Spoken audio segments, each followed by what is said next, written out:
Hey everybody, this is Rydo and we are back with another live stream of Hearthstone. We've already got Darian on the chat saying yo, hey Darian. So, don't even need to trade anything out here. While you can trade something out for an 80 or 100, it's proven to me that it's not a good move. It's much better to stick with 60s, trade the 40s, trade the 50s. And this is not a bad layout either, even though it will require me to probably make a druid deck and a priest deck and a shaman deck and just play the cards. But that might actually just save us some time. We don't have a tavern brawl, so really I guess I could just play ranked too. Let's start with the druid deck and just get rid of, well, wait a minute. If this is a custom shaman deck, did I need to play a shaman cards? Yes. This might just save us some time if we already have a shaman deck just full of cheap shaman cards. Yes, we do. Good. So we can start right there playing that. You might as well play ranked, even though it's not really a deck designed to win, and I guess I have to play ranked wild, which is fine. See, Darren says, how's your day going, my dog? My day's going fine. It's for me just starting is the truth of it. Yesterday I managed to break my cell phone power cord, which kind of sucks, but isn't a real issue. Better to break the power cord than to break the connector on your phone. So that's gonna affect whether my computer screen on my phone decides to stay on or not. Let's keep 3 1s. And why is it not on right now? It was working last night. Like, the last thing you want on your cell phone is for the connector to break. I have one of the ones with the wireless charging, specifically just as a backup in case that happens, so I could put it on a wireless charger. But for streaming, either one of those doesn't really work too well, because wireless charging doesn't allow you to pick up the phone easily and watch it, and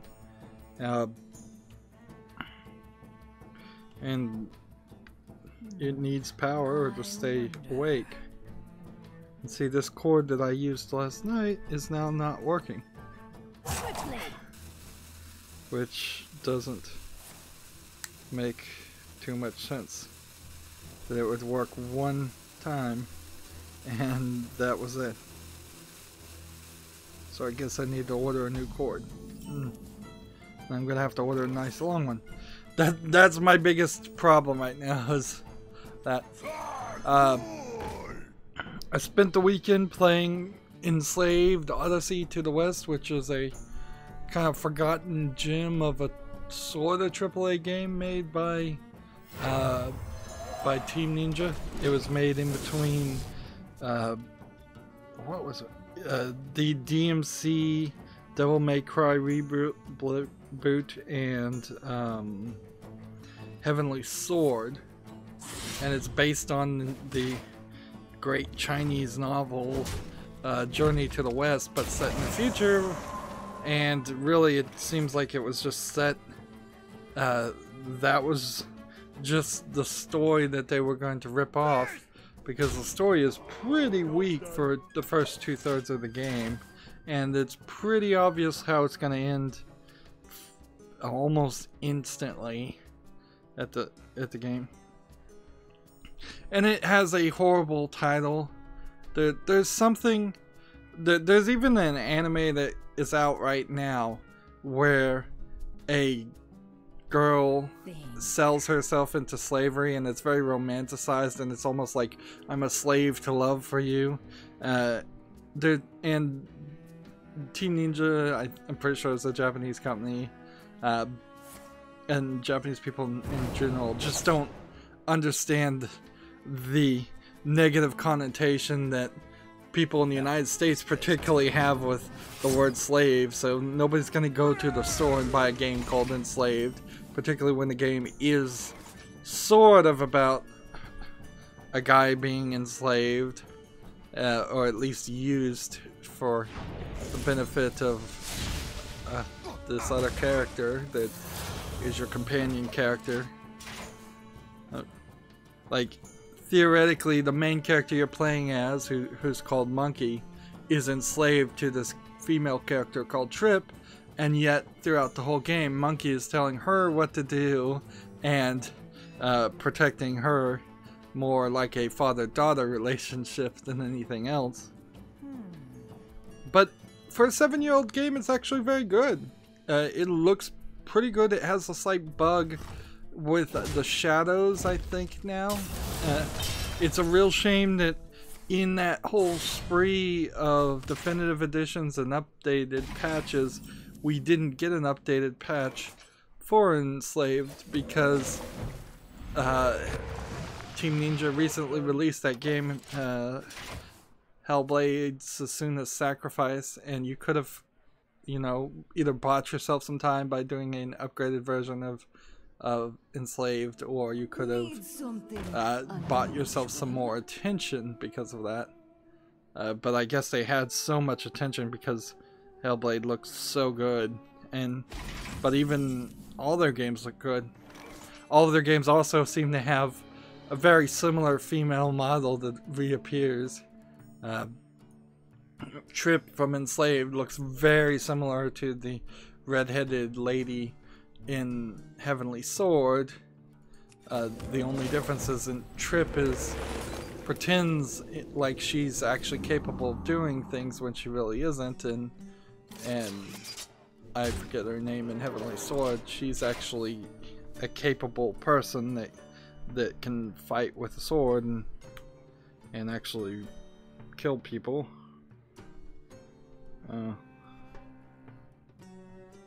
There we go. I may have actually broken my... Yeah, this power connector is not working. I'm gonna have to see. I may have actually broken the power connector on my phone.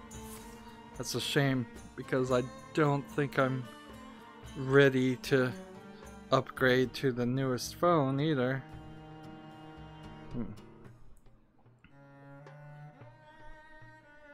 So, yeah.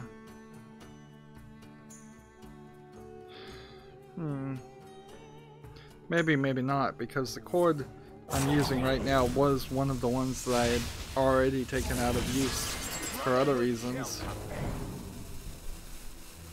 So, instead of messing with that, I'm gonna have to just push the power button to make sure I'm looking at the chat and the timer. There's actually DLC in Enslaved, so I still have that to deal with, and then I'll be done. It's not a super long game. It has some problems, definitely, with issues of having just some random collectibles with never really explaining why you're collecting the collectibles, and it has some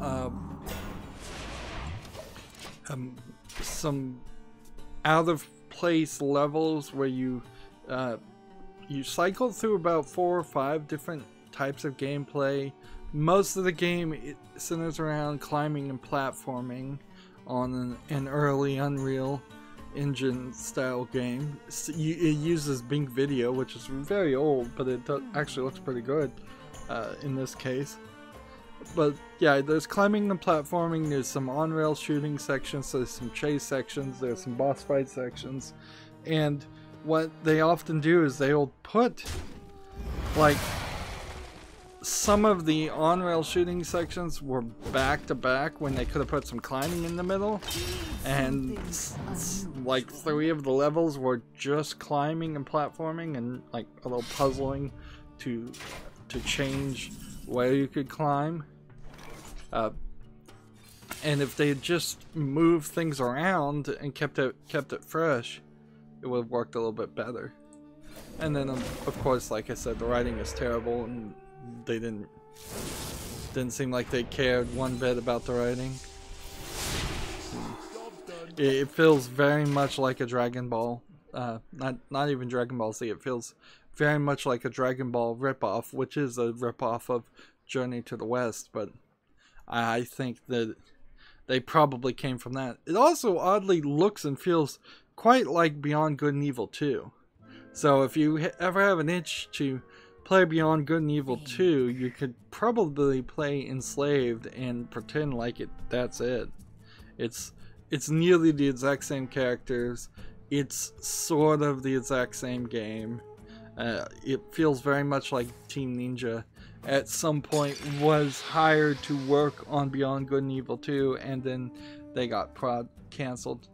It also kind of feels like the game might have been 3 or 4 projects all merged together, because it has this very Chinese-like feeling because it's based on a Chinese story, but then it also has this futuristic first-person shooter feeling to it, and so it feels like some of the artwork and things might have just been from a Dynasty Warriors game, and some of the artwork might have been from some futuristic Halo-like game, and it got mixed together.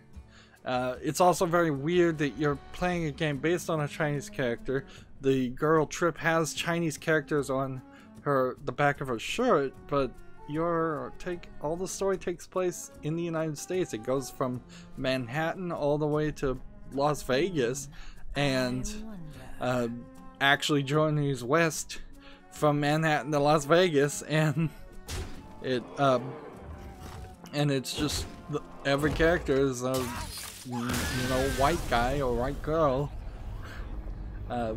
when there was really no reason for it because it's set 150 years in the future. The only explanation is that they wanted people to speak English, but that's not really a big issue either. I would much prefer to play a very traditional, very true to the story translation of Journey to the West, but I don't think any of the great Chinese novels are translated that well or make that much sense translated in English. The only instances I've seen of it have converted it and changed it very well. There's been movies, there's been stories. Dragon Ball, for example, is attempting to sort of retell that story, but it adds a bunch of things. Yeah, Jackie Chan Adventures, the cartoon, had a lot of those elements too, with the Monkey King who has a staff, who has a cloud called Nimbus. All of those elements are in Enslaved, but they're done in futuristic ways. The staff makes the game a first-person shooter and defeats the fighting combo system, and making it very awkward to play the game because you're either going to run up to a robot, because that's what you're fighting, and beat on it for the next minute and a half to kill it with your staff, or if you're lucky, you have one of the few available throughout the game bullet shots for your staff, which just allows you to shoot it and immediately kill it.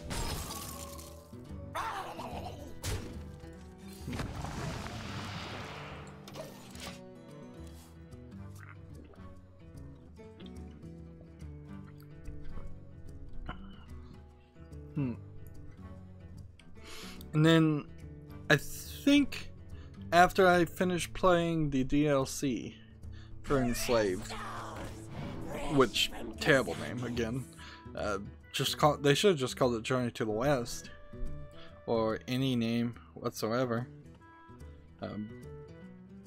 They could have called it Tale of Monkey. After I do that, I think I'm finally gonna play Rise of the Tomb Raider. I've installed that game and uninstalled it from my hard drive because it's such a big install several times, and it's taking up all the space on my hard drive, and I'm tired of installing and uninstalling it. I'm recording it for the February time frame about when the next Tomb Raider movie is supposed to come out, which that inevitably will get pushed back, so that'll be, but I might as well move it forward and just do it. We're still very much in a weird position with my channel. I am where I can't find ways to afford to play the new games. There are definitely some things that are still sticking in my craw, to use a colloquialism. Things that I would very much like to have played, but instead they were just too expensive. Like Hat in Time I want to play, Hob I want to play. Even right now, I just retweeted, and I hope it's true for the United States too, that the Deadpool video game, which was taken off for sale, I don't know why it was even taken off for sale, is back on Steam, so I want to get that before it disappears again. Of course, this might be the beginning of the Disney vaultification of Steam. Maybe people will just start taking things off of sale on Steam and then bringing them back to create artificial scarcity. If that starts happening, that's gonna really suck. Dude, the old Disney Vault style of selling things. But buying Hob in particular right now doesn't make the most of sense, but it also makes a little bit of sense because it might go out of sale too. I'm not really interested in trying to play like the new Assassin's Creed game. I can play that. I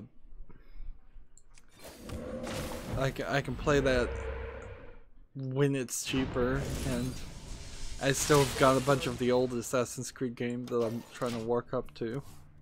I don't know if there's been any really other big serialized things that have come out that I actually want to play.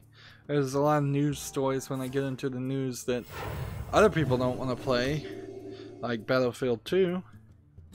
Darian asked, how's your day going, my dog? There's a funny story where somebody asked, maybe somebody was being interviewed, they'd been arrested and interviewed by the police, and he goes, maybe you should get me a lawyer, dog. And they didn't get him a lawyer because they thought, they claimed, they pretended like they thought he was asking for a lawyer dog, not D-A-W-G, but D-O-G. And ironically, this was upheld by appeal, that they could deny him his request for a lawyer because of that part. But more ironically, if you just say maybe you should get me a lawyer, they don't have to get you a lawyer at all. You have to, the exact phrase that lawyers say you're supposed to say is, I am unequivocally requesting a lawyer. Because that's what the legal decision really says, is you have to make no confusion. I want a lawyer. I want a lawyer. I'm not talking until I get a lawyer. Get me a lawyer. I want a lawyer. Don't say anything else besides that. Just over and over again. Every instance you say is if they really are just a dirty police and they're not gonna giving you a lawyer, is just another instance that will work against them. But don't say maybe I should get a lawyer or I think I should get a lawyer. Don't make it any doubt. You say I want a lawyer. I unequivocally am requesting a lawyer. I unequivocally want a lawyer. Even if you don't know what the word unequivocally means, and that's what you say. That being said, if the police get you in the police station, if the police have the cuffs on you and arrested you, you're probably screwed already. The best thing you could do is, in that instance, just cooperate and hope you end up only getting a fine or something.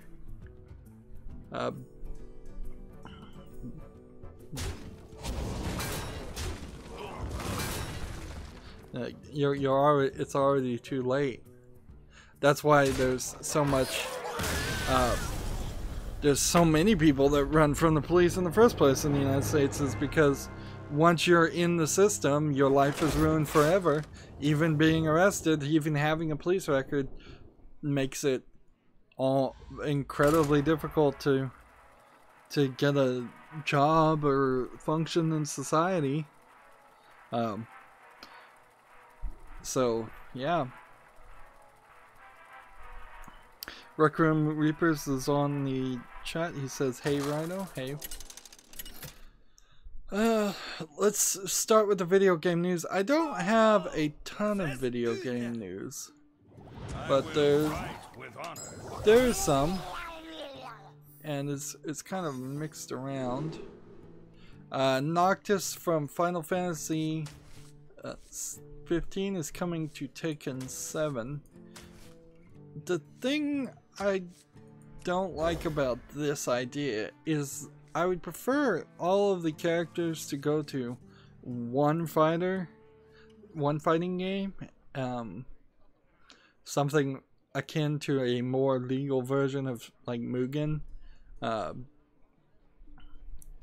Let's see. And there's another story sort of related to this, where the Teenage Mutant Ninja Turtles are starring in Injustice 2, which that kind of makes sense because the Ninja Turtles, I think, are published by, well, no, aren't they?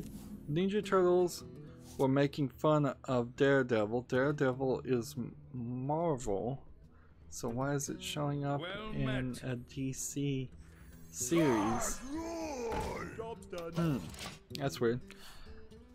Tekken 7, when you compare that to Injustice, Killer Instinct, and Street Fighter, you've got like 4 different fighting games that I would like to see them all share the same characters. I know each of those games play a little bit differently, and the button layouts are a little bit differently, and the level of seriousness that people take when they play those games is different.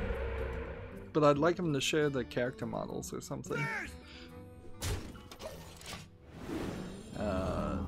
Mostly though, this is just DLC, and I don't for a second care about Noctis.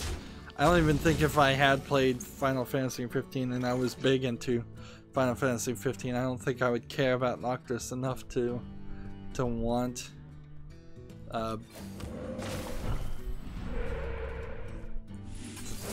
to see him in some other format or level. Let's see. Like in a real way, particularly for Tekken, which isn't a super powerful or power-based attack mechanic. Tekken is more of a fighting with your hands and hand-to-hand combat things. It's not your Street Fighter style of throwing fireballs. It is also worth pointing out, though, that it seems like they are very happy to sell out the creators of Final Fantasy and Sony, or is it Square Enix, seem to be very, very happy to sell out this go around. I don't recall Final Fantasy 13 or even like the latest Final Fantasy 13, which would have been the newest game that wasn't the Final Fantasy 14 online MMO. I don't recall any of them selling out and just putting their characters in other things and having an Assassin's Creed Day event in their own game.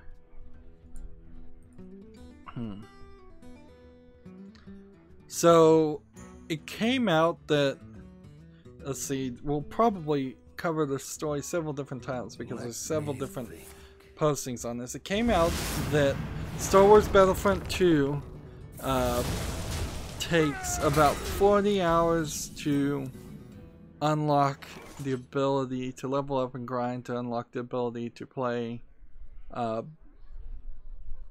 well played. To play Darth Vader. So people are not happy about that. And then let's see if we can get some real quotes here. The response to that unhappiness by the community manager tweeting also is not working too well. Let's see.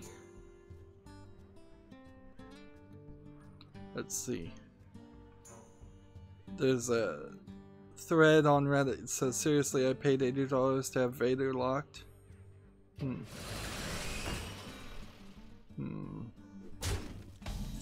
The EA community Reddit team wrote things like, the intent is to provide players with a sense of pride and accomplishment for unlocking different heroes.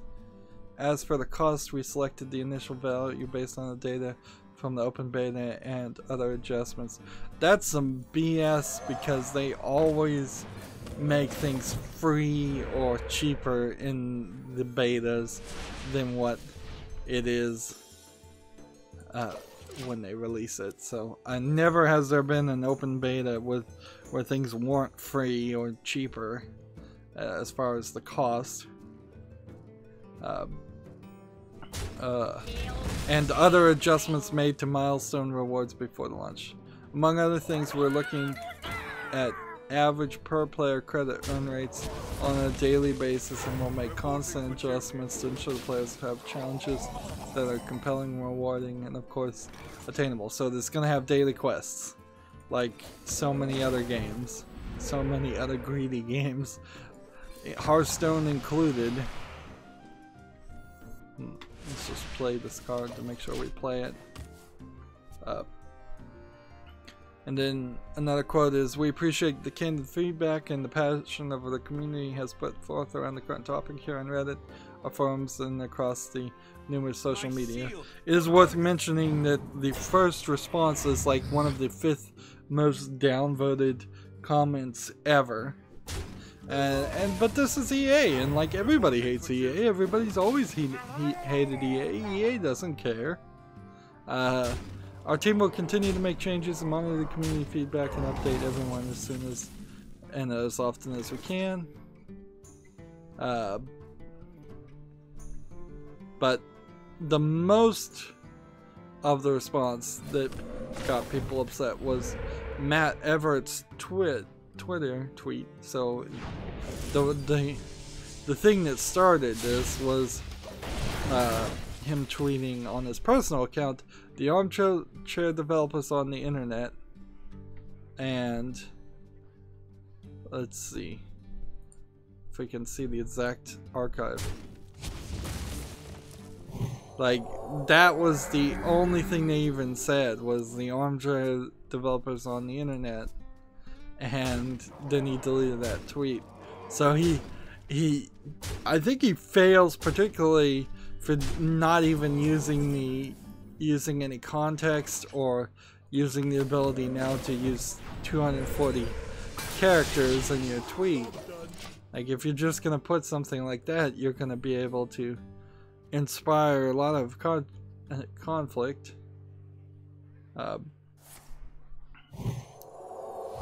Let's see. And then later on he put Matt Everett said, I removed those tweets as hordes of angry gamers being told I was speaking about them were upset. I get that, but someone misinterpreted my tweet. Again, apologize for that. But it was not my intent, trust me. I am at bat for the community and the game franchise I love. So it kind of, in a short way, some of this does feel like an angry Reddit mob that locked on to one thing, which it was interesting. The most recent Family Guy that I saw was very much about that too, of just the angry internet mob being angry no matter what, and never stopping being angry until they just get something else to be angry about. But the core of this, like, isn't about Matt Everett and the community manager's personal Twitter, which he's stupid in the first place to, if he has a personal Twitter, people shouldn't be able to see it. It should be private. Does Twitter work that way? Or maybe he should be on a different service completely. And he should consider things that can be seen by everybody to be public statements, and I'm sure his job description somewhere told him that, and he just failed to follow that.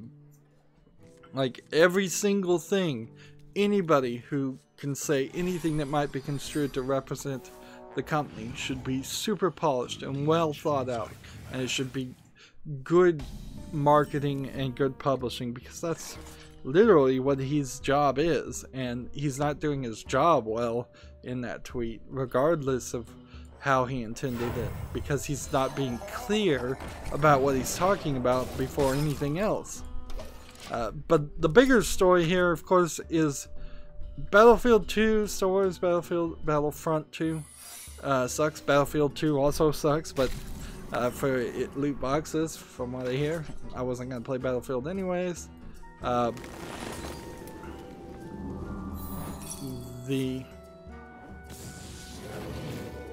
It sucks, it's too expensive, there's no reason I feel to buy it or play it. I think any of these games like this, we need to see more of the mob justice, in the sense of people not actually buying the game.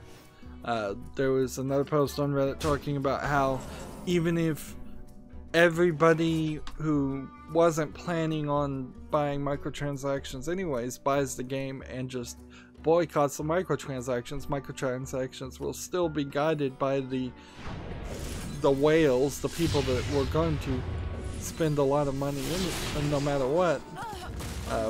So the only way for the majority to have an influence here is for the majority of people to not buy the game at all.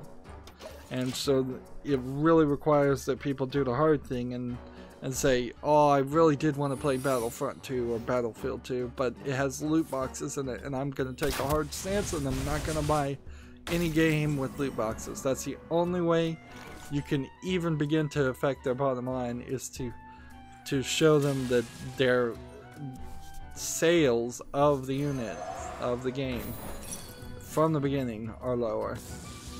And there's still probably find some stupid reason or stupid argument that says that wasn't the reason, because they want those microtransactions and they're going to, it's going to be from their cold dying hands that you pull them out of, pull people away from that. They need to see a consistent year-over-year loss of game sales for games that have microtransactions. It needs to be like a 5-year commitment to no games with microtransactions being purchased at all. Or, you know, you can buy it used like 6 months later, a year later. Like, then they wouldn't have cared about the anything but the initial sales anyways. Let's just come on and go ahead and play all this, and then end the turn. Here's the other article about Ninja Turtles coming to Injustice. It seems Seems like a couple other characters, the Atom and Enchantress, also are coming to Injustice 2. I kind of wonder about Injustice 2 as far as like, do they need to make it an Injustice 3, or is it good enough to just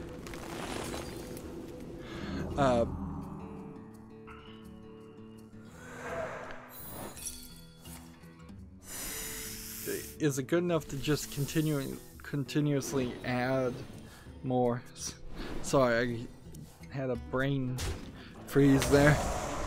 Could you just add more to Injustice 2 and let this be like the idea of what Destiny is supposed to be, where Destiny 1 was supposed to be and it didn't really work? I guess Destiny 1 in particular proved that you can't have a game that you're just constantly updating unless it's like an MMO, where, and even on an MMO instance, the major changes are in some way upgrades that players have been purchasing via their subscriptions. Like when Cataclysm happened in World of Warcraft, that was effectively a new World of Warcraft, from what I hear. Alright, Shaman cards.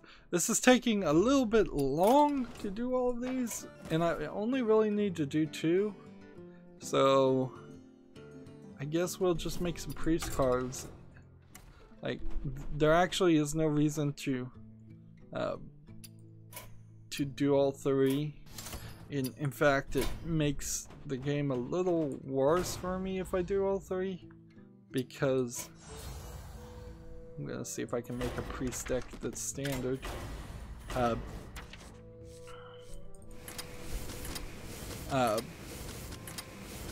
Say tomorrow I get a 100 gold quest. Well, I wouldn't want to trade out that 100 gold quest, but I might want to trade out the 60 gold quest, but no, that wouldn't make sense either.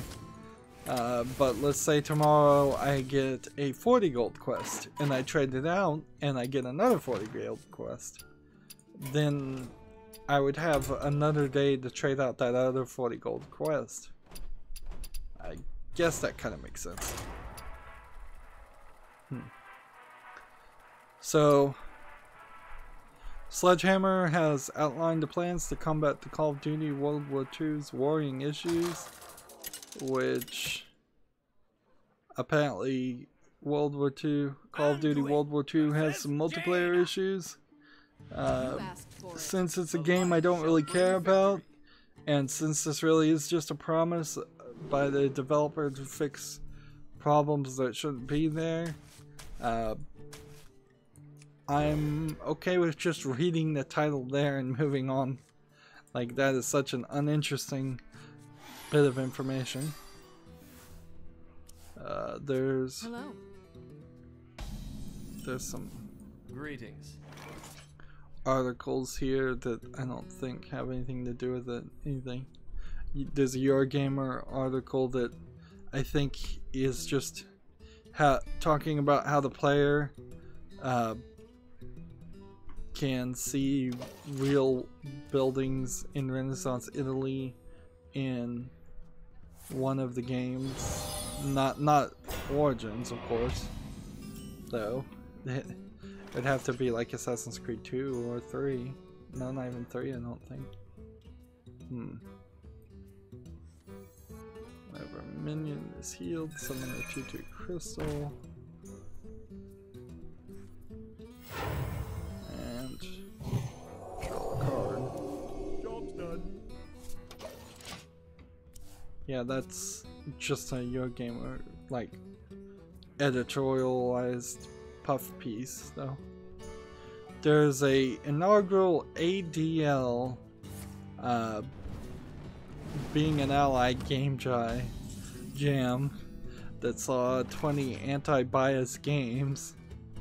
It's like, maybe I'm not getting the right people, the right news, but kind of feel like the last 5 game jams have all been super heavily political, and like it felt like game jams before were just silly things. I'm pretty sure there was a game jam at one point that was just around making a game that involved frogs,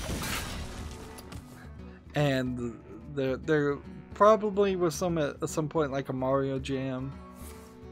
This is the Anti-Defamation League and Museum of Art and Digital Entertainment a week-long game jam. Let's see. And this is a really short article. I mean, like when there's no ads filling up the screen,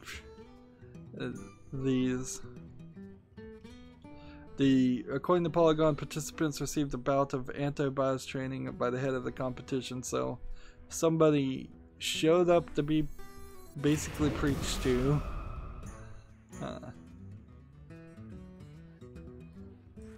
Let's do that. Oh man, I should have done that one. That was stupid of me. Job done. Let's see what these games were. Well,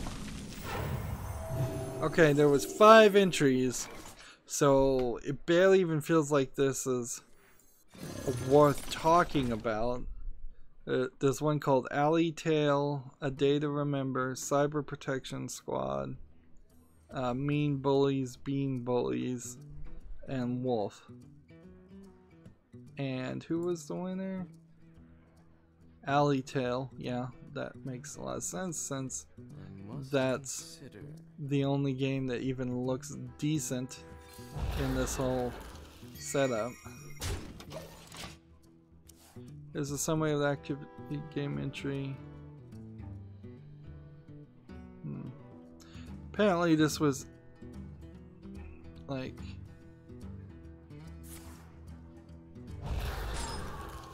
just tell me about this game.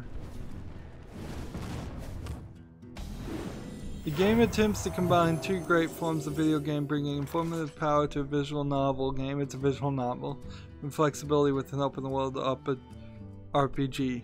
We ditched the open world idea for the sake of time. Yeah, why would you even for an instance think that was gonna work in a week-long game jam? I mean, that's pretty dumb. Like,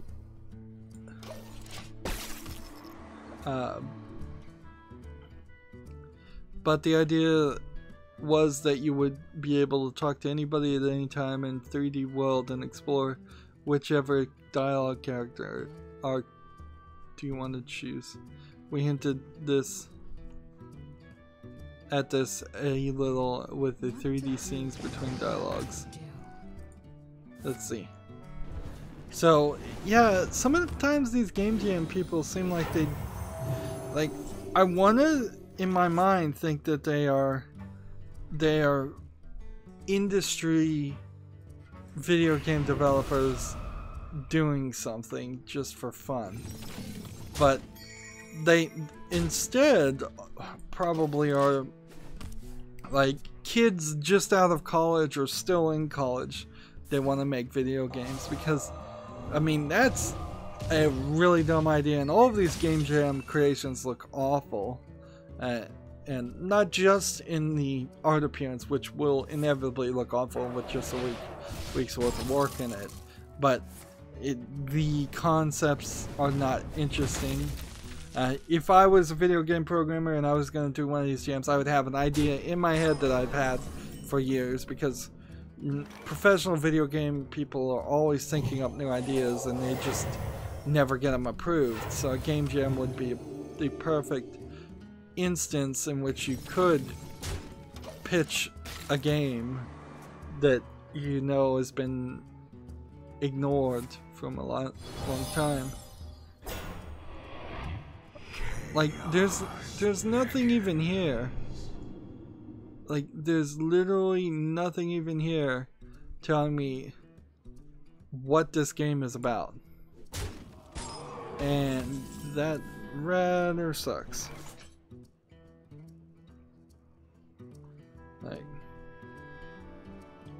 Like, so, like, there's one picture, and that's all I can base what this game is about from, is a picture of two people talking to each other. So I have to then assume that it's just a preachy thing. Clearly, in the dialogue, there was just some level of preaching going on. And it got first place for being preachy. I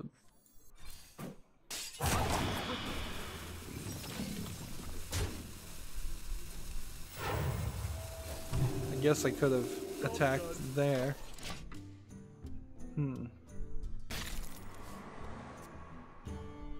Yeah, this whole first homepage is not even talking about the game jam. It's talking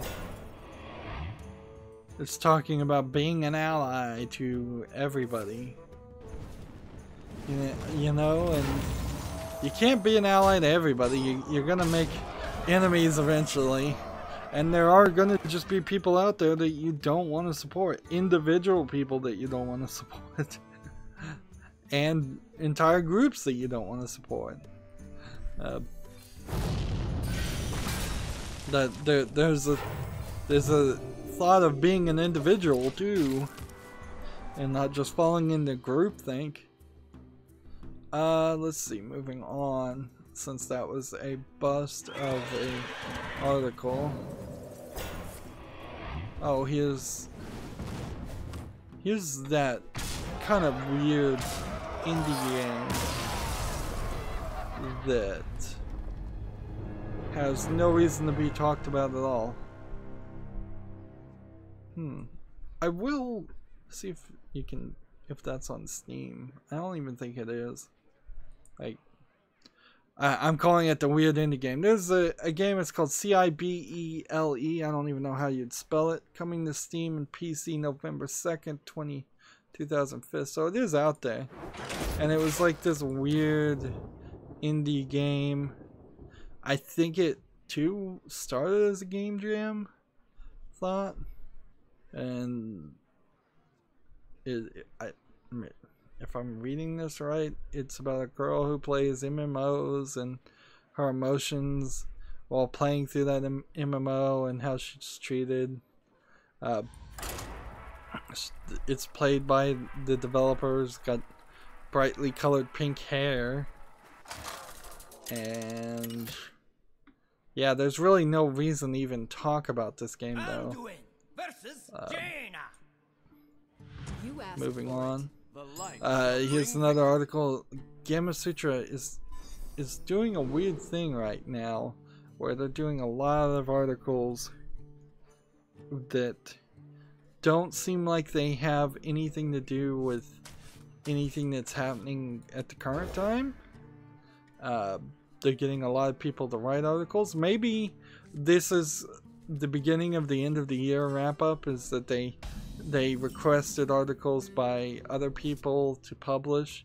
I mean, that wouldn't be a terrible way to run your website, is to say Giant Bomb does a similar thing where they ask everybody that they can contact at all. They basically email everybody in their contact book. Do you have a top game of the year, top 10 list? We'll publish it, and they do that throughout all of December. I don't know if allowing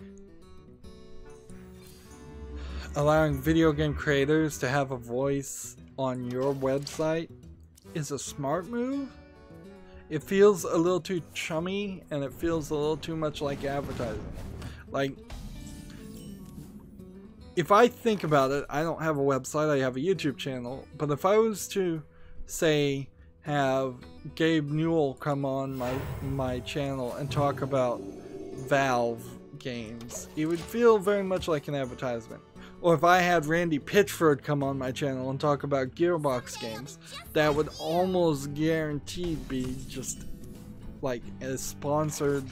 I think just for the fact that it would get me so many people to come to my site, there would be a sponsorship disclosure necessary for that reason alone, like to bring so many eyes and so much influence. It feels a little slimy, and yeah, I don't think it's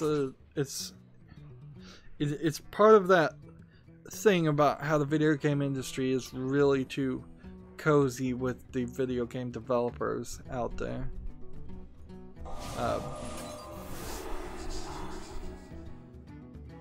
Let's see. Silence a minion. Restore 5. Give him some more health. Play a card. And turn that into a 5. But this article is Tomb Raider and the clash between story and violence in games, which is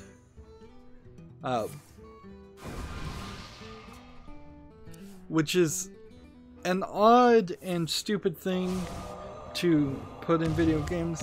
Like video games, I would say at least 80% of them inherently need to be violent, in the same way that more than 80% of all TV shows and movies need to be violent.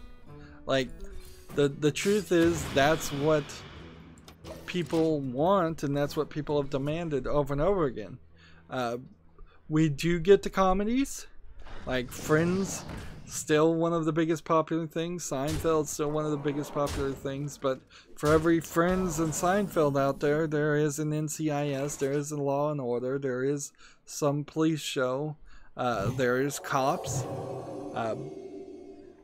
Action happens a lot, particularly when you get into the realm of sci-fi and fantasy. Violence almost completely prevalent. Romance, almost non-existent, particularly in TV. Like, how many romance stories make it and are big and popular on TV? Almost none. Romance in movies, you make like one romance movie around Valentine's Day a year, and that's about it. Most turn into romantic comedies.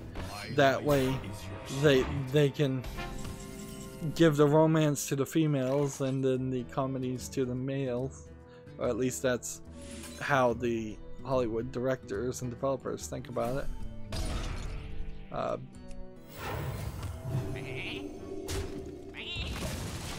Let's see.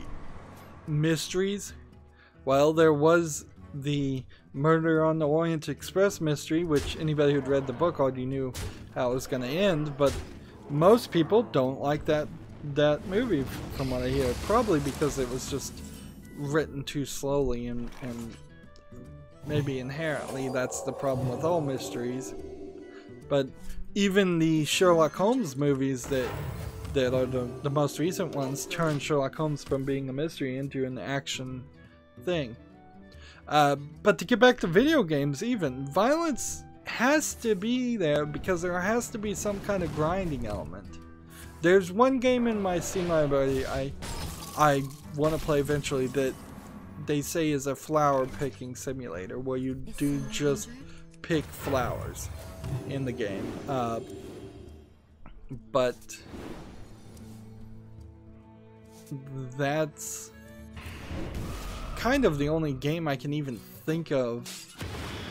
There's some kids games certainly that are educational things, but even some of the kid educational games have some violence levels in them. Even the fun Mario games, Mario steps on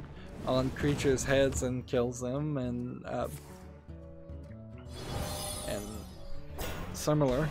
I recently played Owlboy, and in Owlboy they took the violence pretty far by having a character break their leg in the middle of the story so that they had to be carried by the flying Owlboy.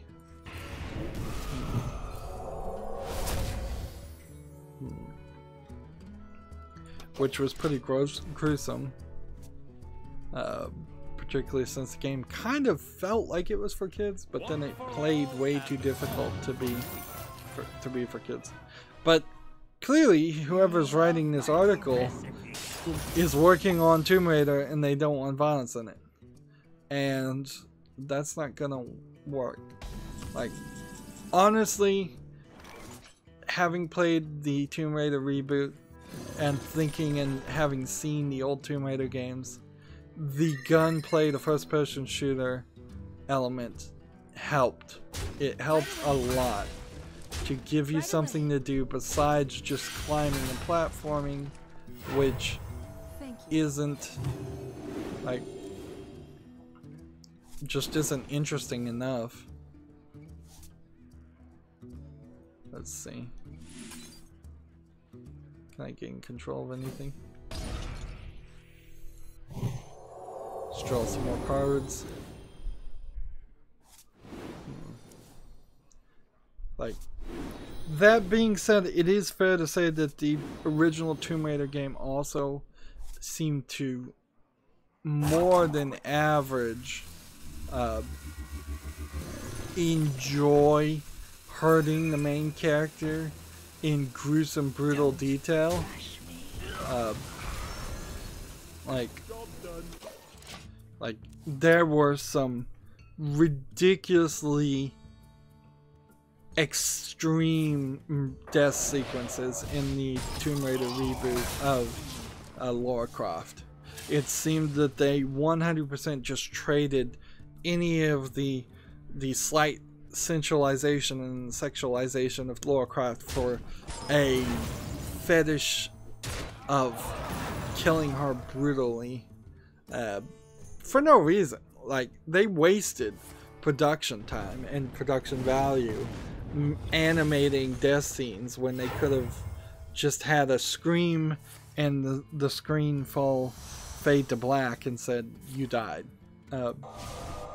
We didn't need to see her with a spike go through her lower jaw and out the back of her head, which was a death scene you almost certainly would have seen. Let's see. This would be funny if I won.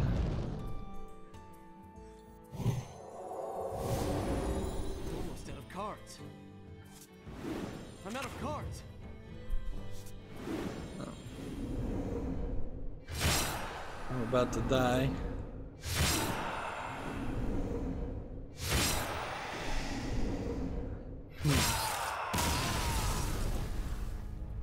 So maybe a little bit of an adjustment to the Tomb Raider series to make it a little less violent in the way it depicts violence, but you can't get the violence completely out. The quote here is, "Violence is, in most cases, a simple function of the designer's need to generate peril and obstacles," which you can go with more of that Indiana Jones series of those traps instead of people just shooting at you, and obstacles can be physical obstacles, which there was very little of that in the original Tomb Raider reboot. And so when I play Rise of the Tomb Raider, I'm hoping to have some more puzzles and more tombs and less violence and a little less shooting. Although I don't know if that really is the case, because now that I think about it, the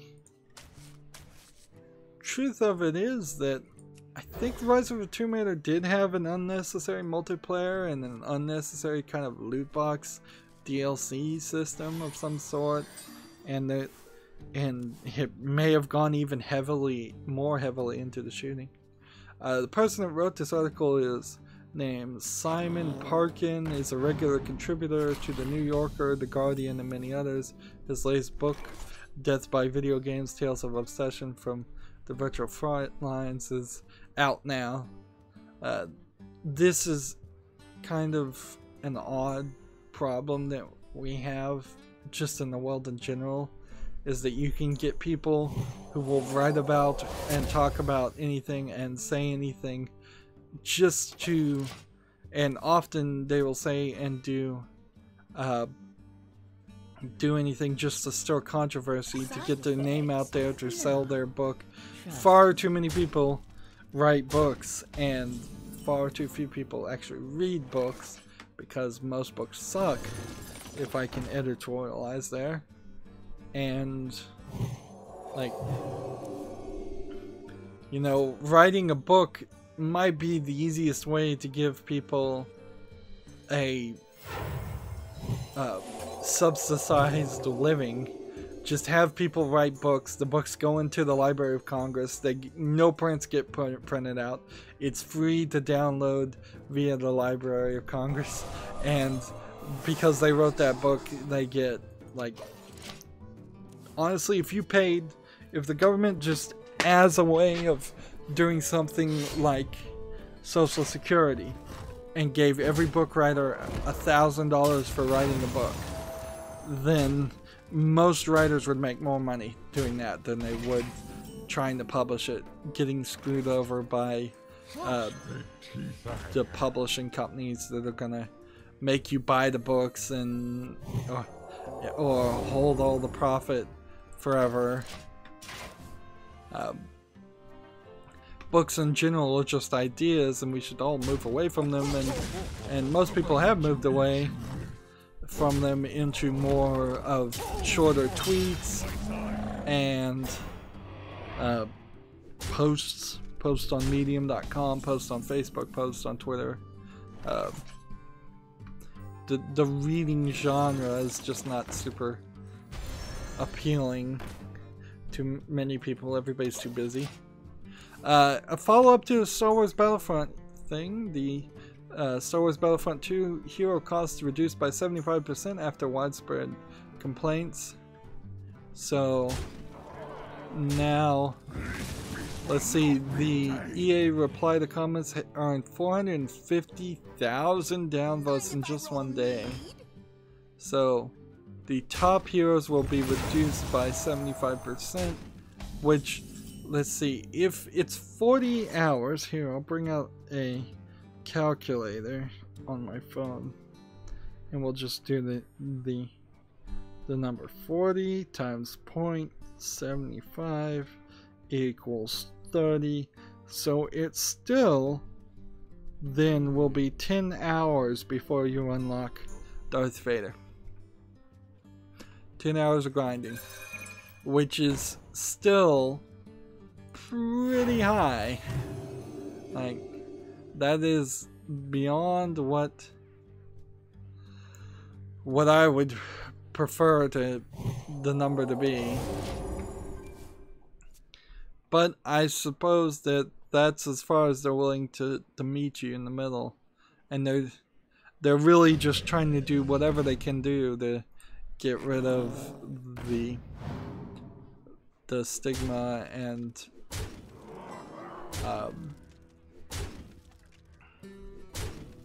and like stop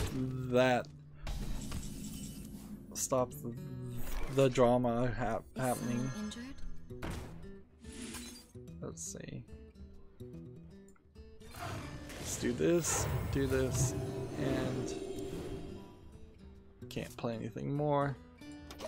The next Rainbow Six Siege character is a hacker, which maybe that character would add something to it, like, because there's these little camera things that you use at the beginning of the game, so maybe you could hack those camera things at the beginning of the game, but I don't know what you would really do otherwise, like maybe disarm bombs faster.